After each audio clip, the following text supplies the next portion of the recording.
Não há dúvida sobre a beleza da rosa, mas para mim a maioria delas é um tanto frágil demais. Porém, rosas, na verdade, nascem e são cultivadas para serem belas. Não nasceram para lutar pela sobrevivência num mundo perigoso.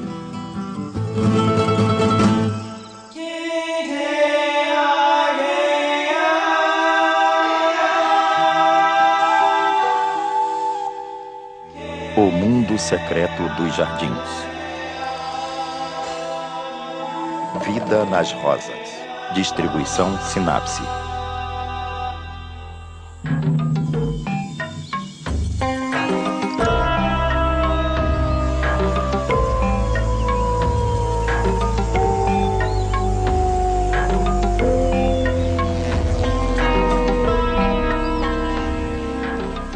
É fácil ver porque as pessoas passaram a cultivar rosas. É que são muito bonitas. Tem cores vivas, cor-de-rosa, vermelhas, brancas e até amarelas. E claro, tem fragrâncias maravilhosas. Mas o problema é que não somos apenas nós que percebemos essas qualidades. Há uma série de criaturas por aí que gostam de se alimentar delas.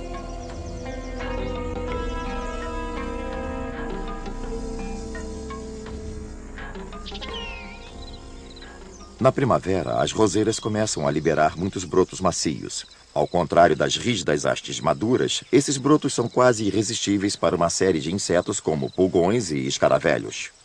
Se observar com cuidado, verá toda uma comunidade de vida desfilando diante de seus olhos em apenas uma roseira.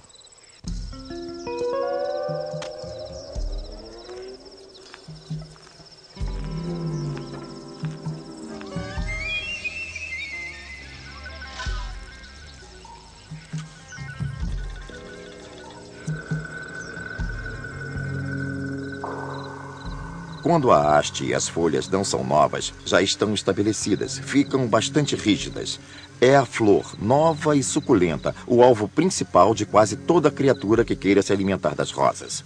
Um dos primeiros a vir se aproveitar dos brotos é o pulgão.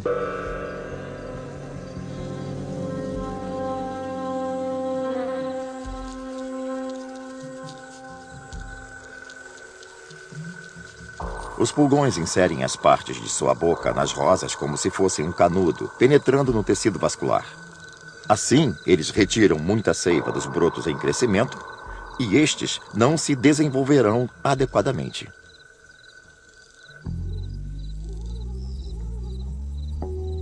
Os pulgões apresentam um problema específico para os jardineiros também. São muito prolíficos, não precisam de machos. As fêmeas se reproduzem sexualmente. De uma fêmea nasce uma outra fêmea que, ao nascer, já está prenha e pode ter suas próprias crias, que também estarão prenhas ao nascer. Isso significa, é lógico, que, em curto período de tempo, um pulgão pode gerar centenas de milhares de pulgões.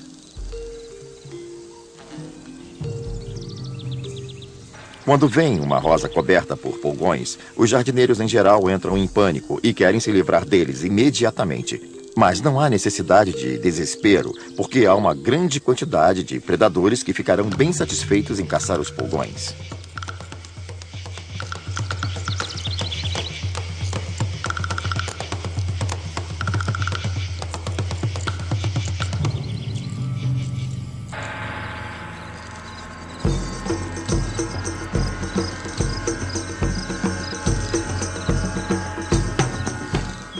Um dos maiores predadores de pulgões são as joaninhas. Alimentam-se de pulgões tanto adultos quanto filhotes. Elas desovam em roseiras e, quando as larvas nascem, começam logo a se alimentar de pulgões.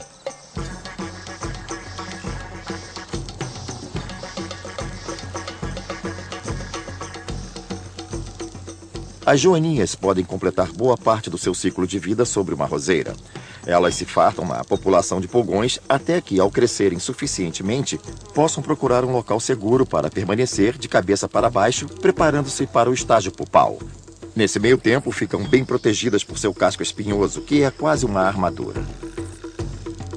Já como pupa, elas se penduram parecendo relativamente inativas, mas na verdade estão completando o processo metamórfico, até que, finalmente, como as borboletas, estão prontas para emergir como um adulto alado.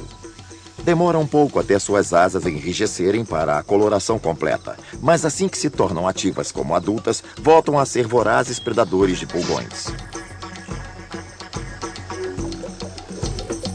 Às vezes, as pessoas tentam apressar o processo de remoção de pulgões do jardim com as joaninhas. Saem e compram uma porção de joaninhas e abrem o pacote para soltá-las no jardim, esperando sanar o problema com os pulgões. Mas acabam descobrindo que as joaninhas fazem o que costumam fazer: se dispersam.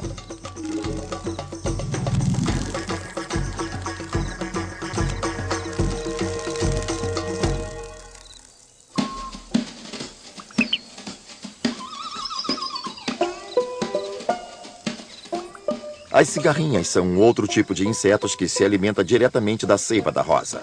Elas têm um estilo muito parecido com o dos pulgões. Rapidamente sugam a seiva das plantas e, para retirar aminoácidos e açúcares, têm que processar grandes volumes. E isso, claro, produz desperdício.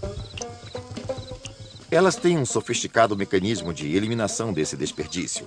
Cada gotícula é arremessada longe para que não mais fique perto do seu corpo e elas não corram o risco de se atolar em suas próprias secreções viscosas.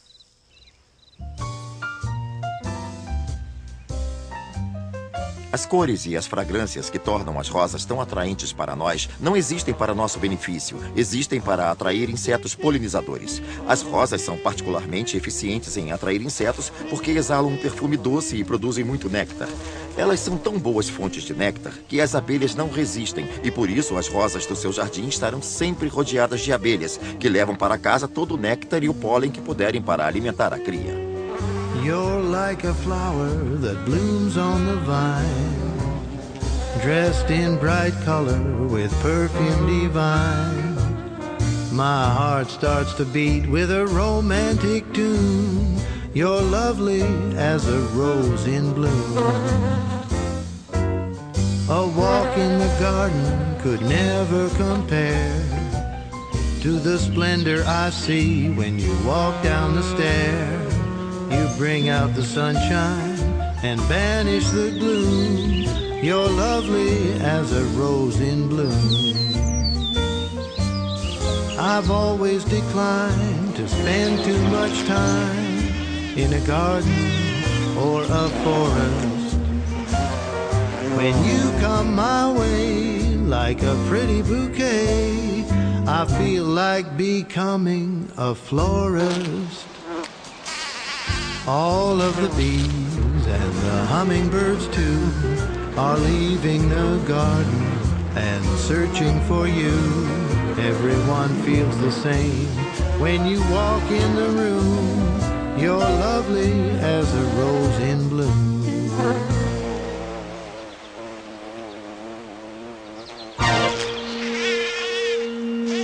É lógico que nem todo mundo visita as rosas apenas para a inocente polinização. Encontramos muitas outras criaturas cujas intenções são bem menos honrosas.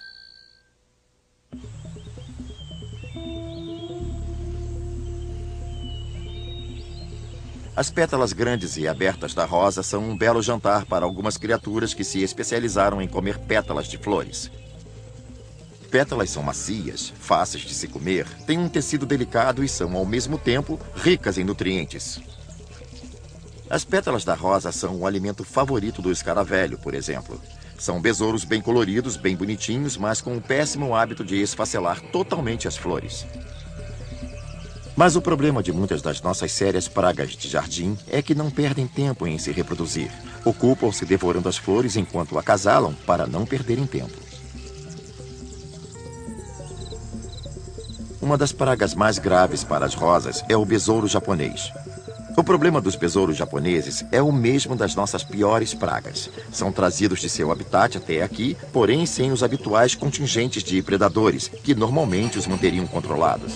Essas pragas foram trazidas do Japão no começo dos anos 90 e se espalharam por toda a América do Norte, causando danos por onde passam. São besouros bonitos, mas ninguém, na verdade, quer vê-los, principalmente quando descem pelas suas flores como uma praga de gafanhotos, destruindo-as completamente.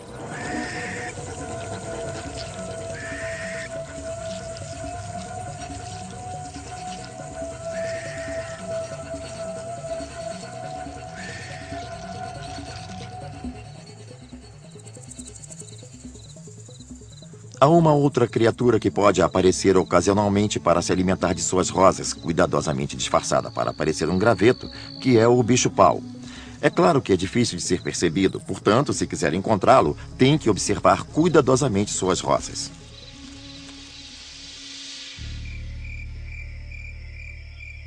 Quando a noite cai, as rosas não ficam imunes a criaturas que queiram se alimentar delas. Há toda uma série de criaturas noturnas e uma das piores pragas noturnas são as tesourinhas.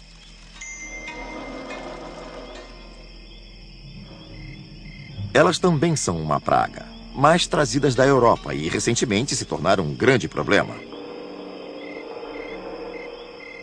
Ficam avidamente despedaçando as pétalas e comendo-as durante toda a noite, mas quando você acordar pela manhã, já terão desaparecido.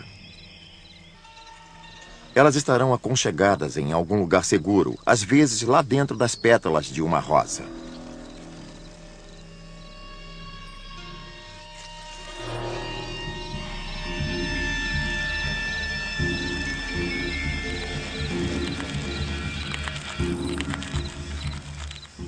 Pelo menos uma criatura vai se alimentar de suas rosas, as lagartas.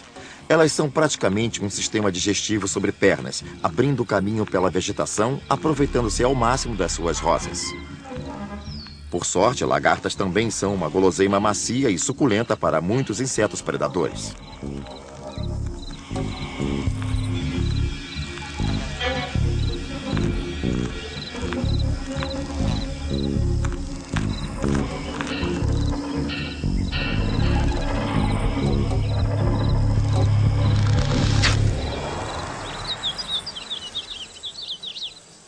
As pessoas cultivam e selecionam rosas há centenas de anos, geralmente com o objetivo de obter flores maiores com cores mais vivas, mas infelizmente apenas recentemente passamos a atentar para outras características como rigidez, resistência às pragas e doenças. A boa notícia é que as rosas selvagens ainda existem e podemos nos voltar para elas e procurar os genes que deixarão nosso jardim de rosas mais resistente. Existem hoje rosas, como as exploradoras, que são cultivadas com este objetivo. A maioria das rosas comumente usadas, como as Hybrid Teas, pode produzir as flores mais espetaculares. Porém, para os perigos comuns de quase todos os jardins, elas são totalmente indefesas. Não são apenas os insetos que veem na rosa um alvo fácil. Um bom número de diferentes espécies de fungos se satisfaz em tirar proveito dela. Talvez a praga mais comum seja o mofo, um fungo que cresce na superfície da rosa e desenvolve fibras que penetram fundo no tecido da folha.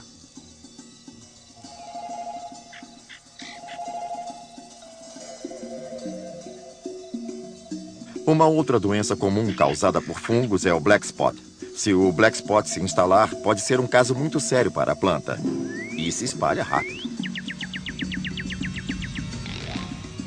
Um fato interessante sobre a rosa é que ela faz parte de uma família bem grande e tem parentesco próximo com outros cultivos, como as maçãs. Portanto, muitas pragas que se veem em rosas, veem-se em maçãs. Podem-se comumente ver fungos da oxidação em rosas e em maçãs. Os fungos da oxidação têm uma coloração alaranjada típica e podem ser devastadores nas folhas das rosas.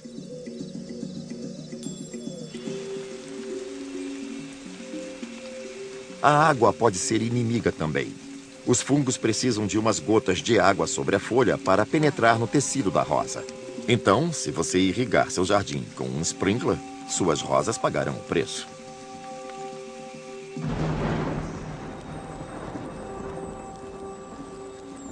Bom, a natureza também pode fazer isso para você. Com o tempo chuvoso, o mesmo problema ocorre.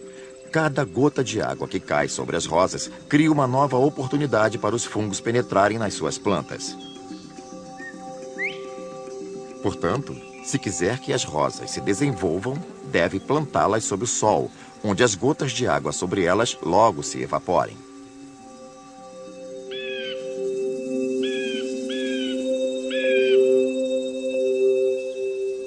Mesmo que você dê às suas rosas o melhor ambiente possível, nunca estarão completamente seguras. Sempre haverá alguém por aí querendo tirar vantagem delas.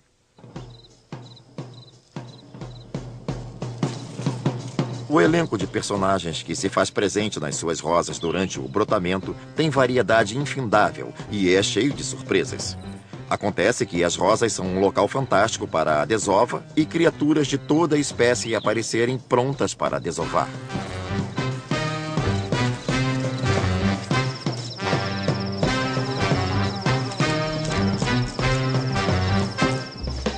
Os besouros bicudos, também conhecidos como gorgulhos, escavam um túnel dentro do tecido da rosa, em geral na base da flor. São criaturas bem estranhas porque suas mandíbulas são compridas como um bico, sendo uma perfeita ferramenta para escavar. Eles agitam a cabeça de um lado para o outro como uma furadeira, criando um local ideal para seus ovos.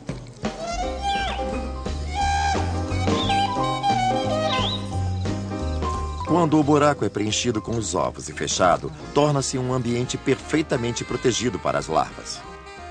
Ao nascerem, irão se alimentar do tecido interno da rosa e também ficarão bem protegidos do pior de seus predadores.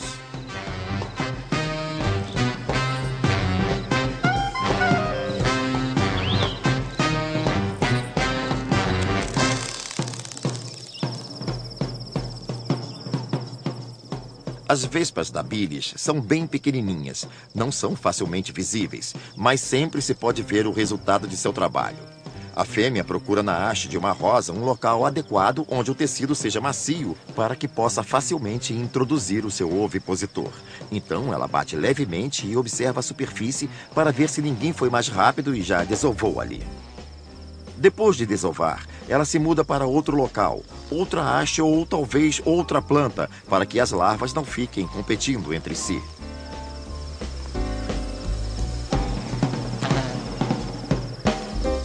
Cada larva, de fato, estimula uma mudança significativa no crescimento da planta. A planta responde à presença de uma larva produzindo um tecido adicional, e no final temos uma grande estrutura bulbosa se desenvolvendo em torno da larva. As larvas de vespas da bilis passam o inverno todo aconchegadas na galha, mas quando chega a primavera, têm que escavar uma saída para que vivam no mundo exterior, acasalem e desovem.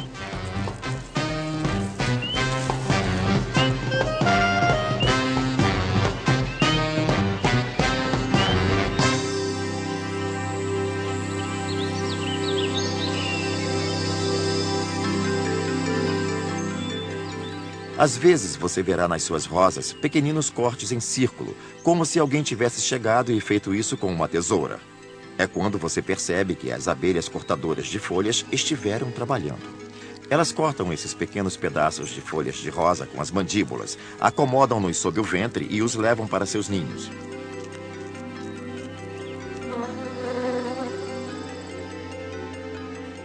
Elas carregam para dentro de fendas ou de um buraco, onde uma haste esteja fincada, esses pedacinhos, um a um, e em cada um deles depositam um pouco de pólen e néctar e um ovo. A nova cortadora vai buscar a superfície para finalmente emergir como adulta, pronta para recomeçar o ciclo.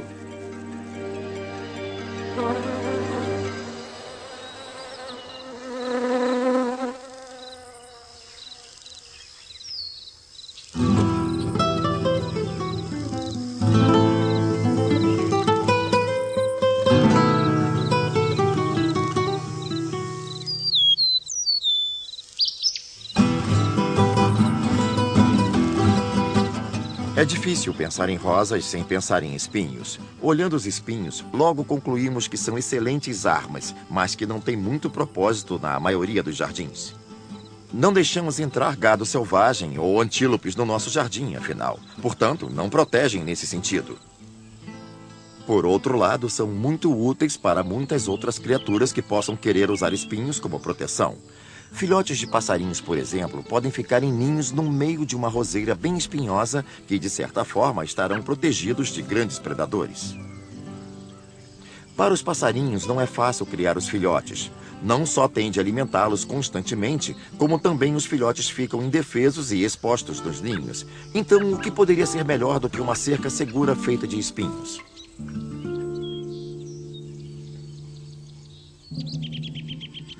As rosas também são úteis aos passarinhos de uma forma que você nem imagina.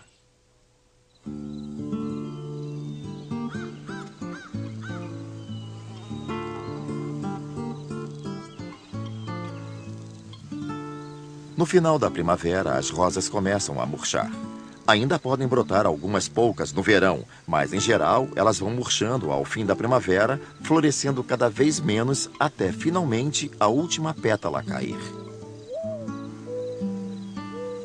Ao final do processo, na base da haste em que essas flores um dia se abriram, nós vamos encontrar essas estruturas arredondadas chamadas de frutos da rosa.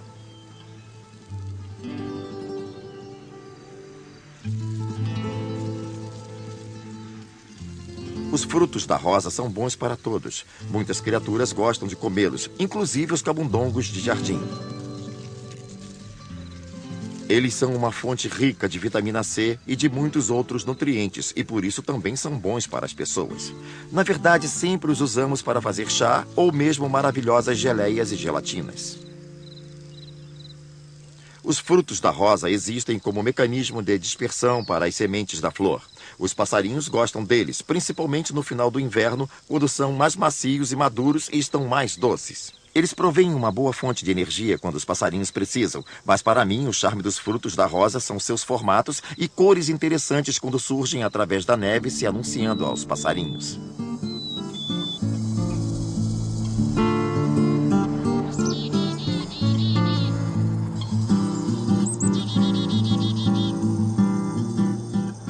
Quando o inverno chega, muitas rosas que cultivamos lutam para sobreviver num clima a que não são adaptadas. As hastes que emergem na neve morrem, não suportam a baixa temperatura. Somente bem abaixo da cobertura de neve, a coroa vai sobreviver e, com o cuidado protetor de um jardineiro atento, vai resistir ao inverno para florescer novamente na primavera.